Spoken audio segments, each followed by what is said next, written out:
नमस्कार श्रोते हो. दीपक रेगी कथाकथन चॅनलवर तुम्हा सगळ्यांचं मनापासून स्वागत. श्रोते हो, तुम्ही ऐकताय साहित्य सम्राट अण्णाभाऊ साठे लिखित फकीरा ही कादंबरी आणि आज या कादंबरीचा 7वा भाग तुम्ही ऐकणार आहात. हेही जोगणी प्रकरण भलतंच दणाणलं. जत्रेला आलेली हजारो माणसं जाताना फकीराची तारीफ करत परतली. फुलातला मध मधमाशांनी पळवावा तद्वत माणसांनी फकीराची कीर्ती गावोगाव पोचवली. जो तो म्हणायला लागला, फकीरा जब्बर माणूस, त्यांनी खोताला चीत केलं.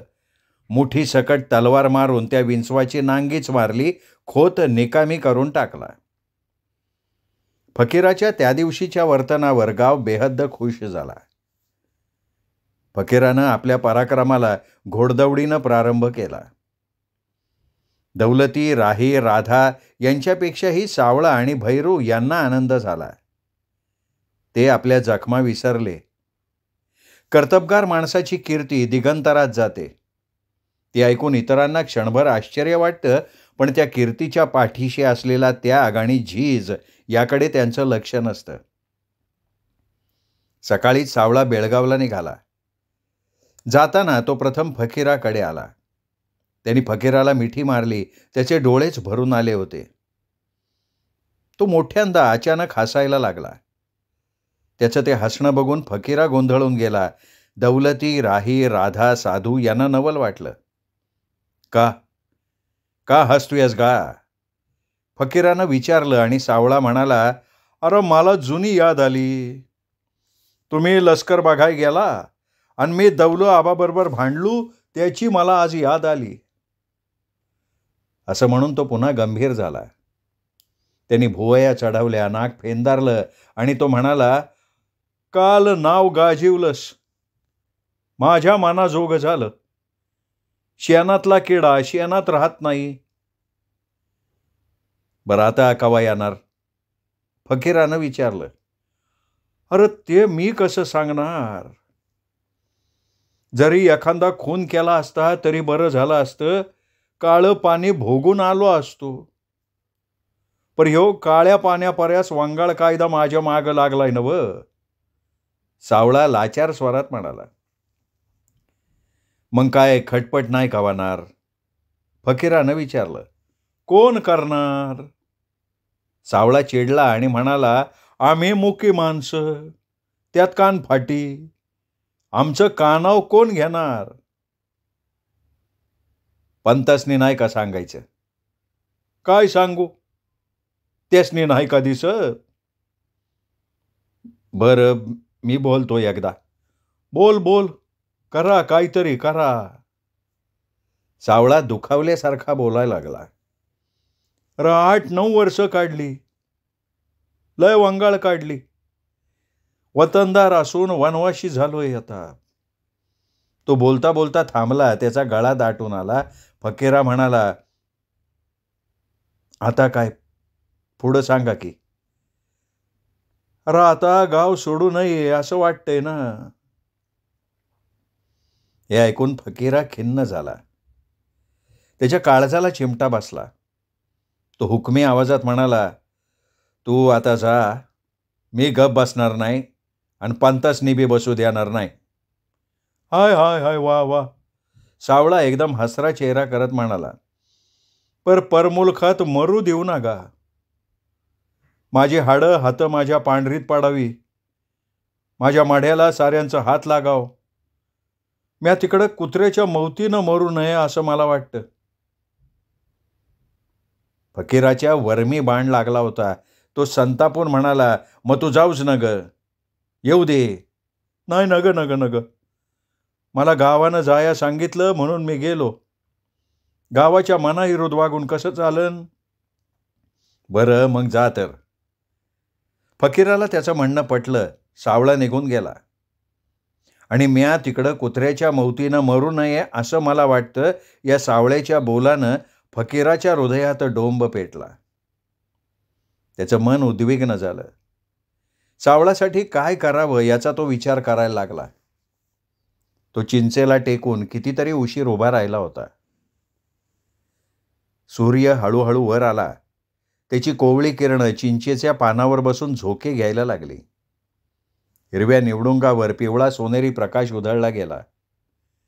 गावची गुरं गावंदरीला आली. माणसं कार्यक्षम झाली. विष्णुपंत माळ्याकडे निघाले. त्यांच्या घोड्याच्या टापा ऐकून फकीरा भानावर आला. पंतांचा घोडा चिंचेखाली येऊन थांबला. एवढ्याशा पोरासाठी पंतानं घोडा थांबवला याचं मांगवाड्याला आश्चर्य वाटलं. आपल्या त्या प्रचंड घोड्याच्या पाठीवर झोके घेत रोखून बघत पंत म्हणाले, फकीरा, अरे काय झालं? काय नाही आबा, काय नाही. अरे नाही कसं? तुझा चेहराच सांगतोय की. आबा सावळा नाना गेला. कुठे? बेळगावला? हा, बेळगावला गेला. बरं मग तुझं काय म्हणणं आहे? का गेला त्यो? हे ऐकून पंतांना पेच पडला.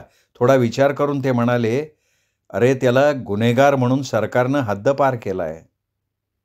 त्याने काय गुन्हा केलाय? काहीच नाही ना. तसा सरकारकडे मुळीच पुरावा नाहीये. मग हे कोण विचारणार सरकारला? फकीरा, आलं माझ्या लक्षात. विचारलं पाहिजे आणि मी ते विचारीन. तुझ्या घरात. पंतांचं घोडं थडाड करून उडालं आणि धावत निघालं. फकीरा घराकडे वळला. दौलती दारात उभा होता. राधा बाहेर आली. मांग जमली. दौलती म्हणाला, काय विचारलं रे पंतासनी? म्यावय सावळू नानाबद्दल. मग काय म्हणलं ते? सरकारला विचारणार आहे तिथे. हे ऐकून मांगांची काळजळ डोंगरा एवढी झाली. आता आपले दिवस सुखाचे येणार. जर पंत सातारला गेले, भांडले, तर हा कायदा बोथट होईल आणि आपल्या मागची लांडगे तोड संपेल. दुःखी मिळवू आणि सुखी खाऊ. आपल्या घरात, आपल्या पांढरीत, पसाभर का होईना आपल्या या जमिनीत. जिथे जन्मलो तिथे आपली हाडं पडतील आणि तसंच व्हावं असं म्हणत मांग घरोघर गेले आणि 15 दिवसानंतर पंत साताऱ्याला रवाना झाले. विष्णुपंत कुलकर्णी साताऱ्यात पोचले तेव्हा त्यांच्याबरोबर भैरू रामोशी होता. साताऱ्याचा घाट चढताना चोरांची फार भीती असते, म्हणून तो सनदी शिपाई या नात्यानं पंतांबरोबर गेला होता. कचेरीपुढंच त्यांना दुलारी मांग भेटला. त्यानं पंतांना नीट ओळखलं नाही, मात्र भैरूला चटकन हेरलं आणि तो तावात पुढं आला. कांच्या गावचं? त्यानं जवळजवळ आडवं उभं राहत विचारलं आणि पंत म्हणाले, आम्ही लांब तिकडे. अरे पर गावाला काय नाव बिव आहे का नाही? हे ऐकून भैरू चिडला. त्याने ही दुलारीला ओळखलं. तो काहीतरी बोलणार इतक्यात पंत म्हणाले, आम्ही वाटे गावचे. का? तू कोण?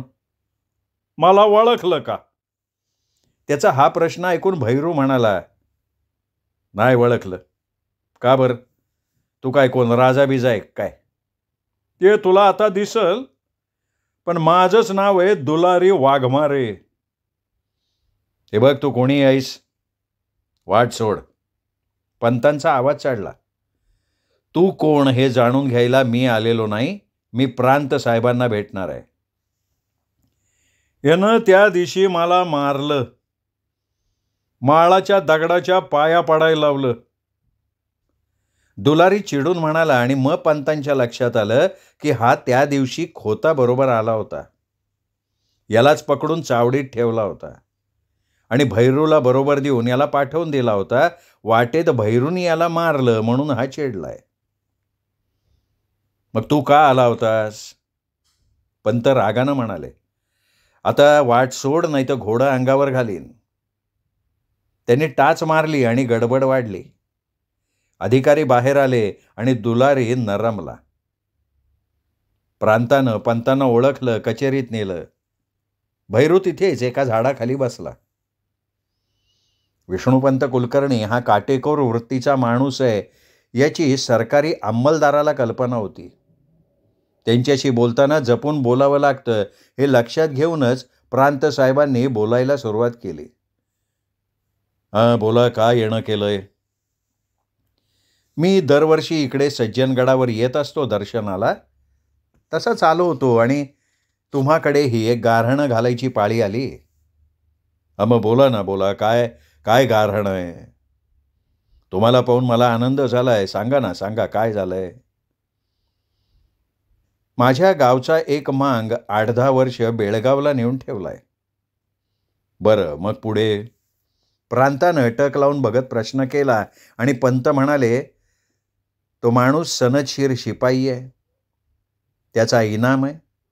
परंतु तो बेळगावात आहे. त्याचं असं आहे.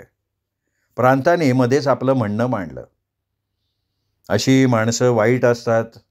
त्यांच्या बाबतीत सरकार विचार करणार नाही. अशी अशी म्हणजे कशी? पंतांनी प्रश्न केला.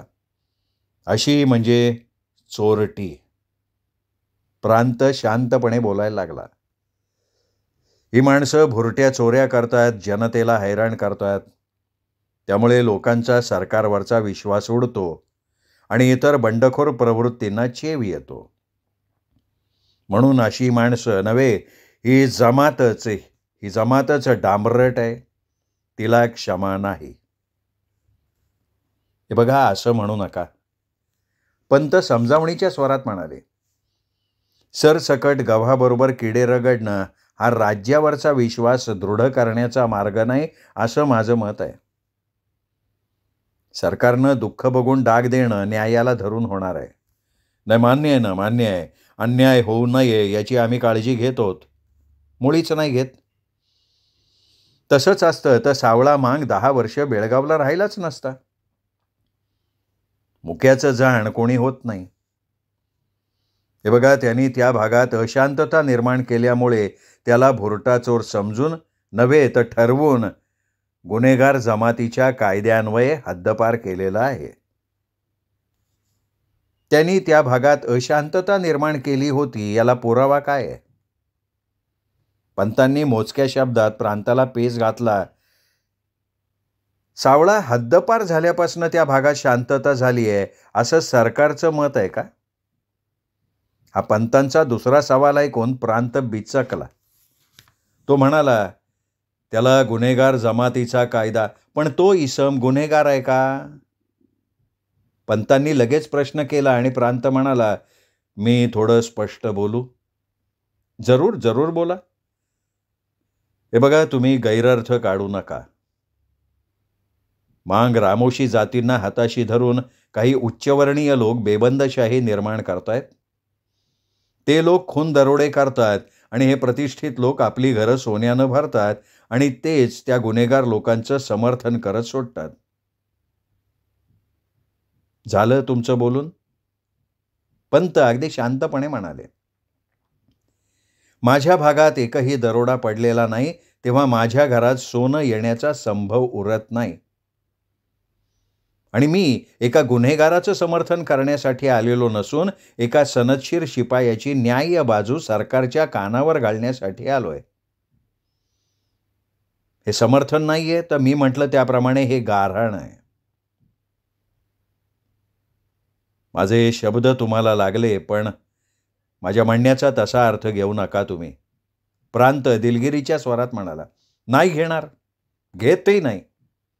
पंत चढत्या सुरात म्हणाले. अहो, ज्या जमातीला स्वतःच्या जातीचं नाव सांगणं ज्या कायद्यानं अशक्य करून ठेवलंय, त्या जातीचं समर्थन करणाराही दोषी मानला जाणार याची मला कल्पना आहे. परंतु समर्थन करत नाही हे लक्षात घेतलं तर मीही दोषी ठरत नाही. म्हणून माझी विनंती आहे की सावळाची बाब गंभीर आहे, ती आपण विचारात घ्यावी, नाहीतर त्याच्या जमिनीचा लिलाव करण्याची तरतूद. हे ऐकून प्रांत स्तब्ध झाला. थोडासा विचार करून तो म्हणाला, पंत, मी सावळाची चौकशी करतो.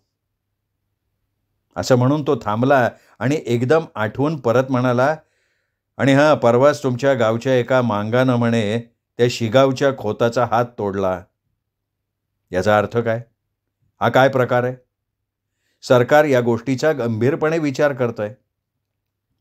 हे ऐकून पंत म्हणाले, मग मी म्हणतो त्याही गोष्टीची तुम्ही खास नोंद घ्यावी की त्याच खोतानं जोगणीची वाटी घेऊन निघालेल्या एका मांगाचा रिवाज मोडून आमच्या हद्दीत शिरून डोकं मारलं आणि ते वेशीला टांगलं. ही फार लांबची गोष्ट नाहीये, अवघ्या 10 वर्षांपूर्वीची आहे. आणि तीच वाटी परत नेण्याचा प्रयत्न करत असताना त्याचा हातच मारला, डोकं नाही. त्याचं डोकं सहज मारता आलं असतं, पण धार्मिक बाब म्हणून त्यावेळी कायदाही काहीही करू शकला नसता. प्रांत डोळे विस्फारत म्हणाला, तुमच्या गावचे मांग इतके लढाऊ आहेत? आणि छाती पुढे काढून पंत म्हणाले, ते लढाऊ आहेत, भुरटे नाही आहेत. खोतानं ज्याचं शीर मारलं त्याच्याच मुलानं खोताचा हात तोडला. मी तर म्हणतो असा संयम पाळणारी जात दुसरी नाही. अच्छा, म्हणजे खोत ती जोगिणी परत नेत असताना तो प्रकार घडला. हा, आणि त्या कामी तुमचा दुलारी मांग त्या खोताला मदत करत होता. आम्ही त्याला अटक केली, पण सरकारी नोकर म्हणून त्याला सोडला. रिवाजाप्रमाणे त्याचंही डोकं मारणं सहज सोपं होतं. हे ऐकलं आणि प्रांताला राग आला. त्यांनी लगेच दुलारीला बोलवून घेतलं आणि त्याला विचारलं, त्या जोगणीच्या दंगलीत तू होतास? हा, होतो, पण बघत होतो. हा खोटं बोलतोय, खोटं बोलतोय हा, पंत म्हणाले. यांनी ती वाटी हिसकावली आणि खोताला दिली. काय रे, खरंय का हे? प्रांत डाफरला आणि दुलारी रडायला लागला. तो केविलवाणा चेहरा करून म्हणाला, मला बाबर खान साहेबानं सांगितलं. मग तू खोटं का बोललास? प्रांत चिडला. हे बघा, माझ्या गावचे मांग असले नाही आहेत. म्हणूनच म्हणतो, मांग जात इथून तिथून सारखी धरता येणार नाही, कारण मोळापोटी केरसुणी सुद्धा पैदा होते. पंत म्हणाले आणि मग प्रांत काही बोलला नाही. पंत उठले, सज्जनगडावर जाण्यासाठी निघून गेले. कबूल केल्याप्रमाणे सातारचा दपाटा बेळगावला गेला. सावळाच्या वर्तनाची नोंद सातारला आली आणि त्याची हद्दपारी रद्द केल्याचा हुकूम रवाना झाला. सावळा गावी आला तेव्हा नाचत नाचतच आला. त्याला हर्षवायू व्हायची पाळी आली होती. आल्याबरोबर त्यांनी फकीराचे पाय धरले. दौलती, राहीबाई, राधा यांच्या पाया पडून तो गावात गेला. पंतांच्या पुढे त्यांनी साक्षात दंडवत घातला आणि म्हणाला, आता मी माझ्या पांढरीत मरण, माझी बायका पोरं मला बघतीन. असं म्हणत तो गावभर फिरला, भैरूला कडकडून भेटला. आता आपण कोणाच्या पाचोळ्यावर पाय द्यायचा नाही, आगळीक करायची नाही. बायका पोरात कष्ट करून जगायचं. कष्टानं मातीचं सोनं होतं, हा वाईट कायदा कुत्र्यावानी असतो, असं तो सांगत गावात फिरत होता. सावळा आल्यानं त्याच्या घराला नवीन तजेला आला. मांगांना धीर वाटला, गावालाही बरं वाटलं. एक जवळचा दुरावलेला दिलदार माणूस जवळ आला म्हणून फकीराला सुद्धा मनसोक्त आनंद झाला.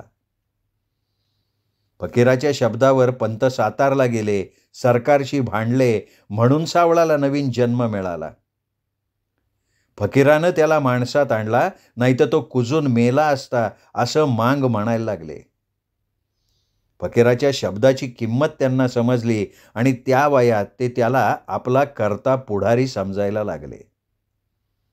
दूर दूरचे मांग फकीराला येऊन पाहून जायला लागले.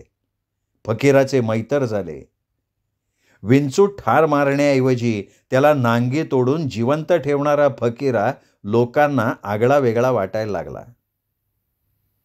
राधालाही तो तसाच वाटायला लागला. ती लहानपणापासून त्याला भीत आली होती. आत्ताही ती भीतच होती. ज्या दिवशी तो रागानं चिंचेवर चढून बसला त्या दिवसापासून राधा त्याला चढत्या सुरात कधीच बोलली नव्हती. कधी राग आला तर ती गिळून घेई. आता पुन्हा तिला हुरहुर लागली होती. आपलं कुंकू गाजलं, आता आपली कुसही गाजणार. पण पुढे काय? खोत गप्प बसणार नाही. हात तुटला म्हणून काय झालं? एक पाय मोडला म्हणून गोम लंगडत नाही. आणि तो खोत तर भयाण माणूस आहे. तो स्वस्थ बसणार नाही, तो सूड घेणार आणि त्यांनी जर सूड घेतला तर. ही कल्पना तिला असह्य झाली, पण करणार काय? फकीराला कसं सांगावं हा प्रश्न होता. रोज नवे नवे लोक त्याला भेटत होते. तो चिंचणीकर पिराजी, साजूरकर निळू आणि कैक रामोशी, कैक मराठे आणि तो कुमजेचा सत्या. त्यांनी तर उघड उघड बंड केलाय. त्याला तोफेच्या तोंडी देण्याचा हुकूम सुटलाय म्हणे आणि त्याची फकीराशी मैत्री. सत्तू येतो, फकीराला भेटून जातो. ही सारी माणसं फकीरासारखीच दिसतात. फकीराही घोडं घेऊन कुठंतरी जात असतो, रात्री अपरात्री येतो. जर एखाद दिवशी त्या खोतानं वेळ साधली तर. या विचारांच्या जातात राधानं कितीतरी दिवस काढले आणि एकदा तिने निश्चय केला की आता फकीराशी बोलायचंच. एकदा फकीरा 2 दिवस कुठेतरी गेला आणि तिसऱ्या दिवशी सकाळी पहाटेला आला. चिंचेखाली येताच गबऱ्याच्या टापा ऐकून राधानं डोळे उघडले. 3 दिवस ती भिंतीला टेकून बसली होती. तिनं अन्नाचा घास घेतला नव्हता. गुडघ्यावर हनवटी टेकून दौलती वाट बघत होता. राहीबाई डोळे पुसत होती. पहाटे फकीरा आल्यानं सर्वांचा आत्मा शांत झाला. फकीरा घोडं बांधून घरात आला तेव्हा दिवा जळत होता. राधाबाई भिंतीला टेकून बसली होती. दौलती खिन्न होऊन बसला होता. ही सर्व परिस्थिती पाहून फकीराला चरका बसला. तो म्हणाला, आई. राधाच्या गालावर आसवांची धार चमकली. ती पाहून फकीराचा आवाज चढला. आई, काय झाले? साधू कुठे? त्यो हाय की चावडीत. दौलती म्हणाला. अगं आई, का रडतीस? बोलत का नाहीस? माझं रड कोणाला नाही कळायचं. का बरं, सांग की जरा. फकीरा जवळ बसला आणि राधा म्हणाली, अरे कसं सांगू बाबा, मला जलंभर तुझी भीती वाटली आणि आता बी वाटतीस की. तुला माझी भीती? अगं तू माझी आई आहे. आई? वै की माझी आई. मग सांग कुठं गेला होतास? अगं चिचणीला गेलतो पिराजीकडं. कुणाला विचारलं होतं? नाही, कुणाला नाही विचारलं. का बरं? आम्ही 3 जीवांनी दिव्यावानी जळायचं का? आई. आई, थोरली आई, बाबा, माझं चुकलं. अरे बाळा, तुझ्या आईनं 3 दिवस पाणी शिवलं नाही. दौलती राधाकडे बोट दाखवत म्हणाला, ही म्हातारी पाखरावानी वाट बघत बसली या. अन्न असून घास उतरना. पण तुम्ही एवढी काळजी का करताय? मी आता काय पोर आहे का? अरे बाबा, तू मोठा आहेस, पण ह्या काळजाला कसं सांगणार? खोतासारखा वैरी 2 पिढ्या मागं लागलाय. दुखिवलेला साप परवाच बिळात गेलाय. आमासनी त्याची भीती वाटती. अगं पर मी भेत नाही ना. आणि त्यो कवा बी येऊ दे की. त्यानं नुसती फडी जरी वर केली ना तरी मी त्याला चेचून टाकेल. हे बघा, मी सावध आहे, मला सारं ठाव आहे. आपल्या गावचा रावसाहेब पाटील, तो काळगावचा धोंडी चौगाला, ही खोताची बिळं आहेत, बिळं. आणि त्या बिळांवर माझी नजर आहे. अरे पर पांदीनं जाऊ न ग, माझ्या अंगावर न जा, असं म्हणणं बरं नसतंय ना बाबा. दौलती बोलला आणि फकीरा हसत म्हणाला, हाव मी तरी तसं कसं म्हणेन? मी कोणाच्या अंगावर जाणार नाही आणि कोणाला येऊ बी देणार नाही. अनासा रातचा अपरातीचा तू फिरत राहणार का? मध्येच राही म्हणाली, नाही बरं, आता तुम्हासनी विचारले वाचून कुठं जाणार नाही. एवढंच कर बाबा. दौलती पुटपुटला आणि फकीरा म्हणाला, मला वाटलं तुम्ही बिनगोरी असाल. म्हणजे आमासनी तुझी काळजी नाही असंच नवं? मी बोलत नाही कारण नखा एवढा होतास तवा ऐकलं नाहीस, तोंड पोळलं तवा. आई, अगं तवा मी बच्चा होतो. आता परतची चव चढून खाली उडे टाकल असं म्हणणार नाही. खरंच नाही म्हणणार आई. आता काय नियम सांगाव बाबा तुझा? राधा कौतुकानं म्हटली आणि फकीरा हसला. अगं माझं नशीब सिकंदर आहे, तू माझी आई आहे. तू बोल ना मला, तू बोल. तू बाबा, थोरली आई, अरे तुम्ही समधी माझी पंढरी ऐसा. फकीरांनी त्या सर्वांच्या पुढे डोकं टेकलं. त्याबरोबर त्या 3 आत्म्यांना कळ आली. दौलती कळवळ्यानं पुढं सरकला. त्यानं फकीराच्या पाठीवरनं हात फिरवला. राधाच्या डोळ्यात सागर उसळला. राही उठली, मिरच्या उतरवून टाकल्या आणि ती म्हणाली, अरे तुम्हा दोघांसाठी म्हणून आम्ही जगलोय. दौलती म्हणाला, अरे तुझा बाप तुझ्यावानी होता. जोगणीला हात घालीस्तवर कोणालाच काही बोलला नव्हता. तसं तेवढं तू करू न ग बाबा. तू जे जे करशील ना ते आमासनी सांगा न मग कर. सूर्य उगवला, वरती आला. पहिली किरणं रांगत रांगत दौलतीच्या खोपटात शिरली. निवडुंगावर पाखरं भिरभिरायला लागली. रात्रभर दौड मारून आलेला गाबऱ्या फुरफुरायला लागला. बोलण्याच्या भरात चुकून राहिलेली कोंबडी खोराड्यात धडपडली. राधाचं मन हलकं झालं. ती उठली. उठता उठता पुन्हा म्हणाली, बाबा चांगली माणसं जोडावी, वाईटाची संगत करू नये, जीवाला जपाव एवढंच आमासनी कळतं. आणि तेवढंच मला बी कळतंय की माझी माणसं निस्ती चिऱ्यासारखी हाय ती, जिथं बसवलं तिथं बसणारी. आणि आई, मरण माणसाच्या पुढं जन्माला येतं आणि ते माणसाला घेऊनच मरतं, पण माणसाचं मागं उरतं काय? अरे नाव राहतं, चांगुल पण राहतं, आणि तेच मला मिळवायचंय. तूच मला शिकवलं ना का माणसानं वाईट वागू नये. मी ते इसरत नाही आणि इसरणार बी नाही. पण आता पण काय बाबा? पण तू रडायचं नाही. हे ऐकून ती मनसोक्त हसली. श्रोते हो, तुम्ही ऐकताय अण्णाभाऊ साठे लिखित फकीरा ही कादंबरी. आजचा 7वा भाग इथेच संपला. 8वा भाग ऐकण्यासाठी उद्या भेटूयात दीपक रेगे कथाकथन चॅनलवर. तोपर्यंत नमस्कार.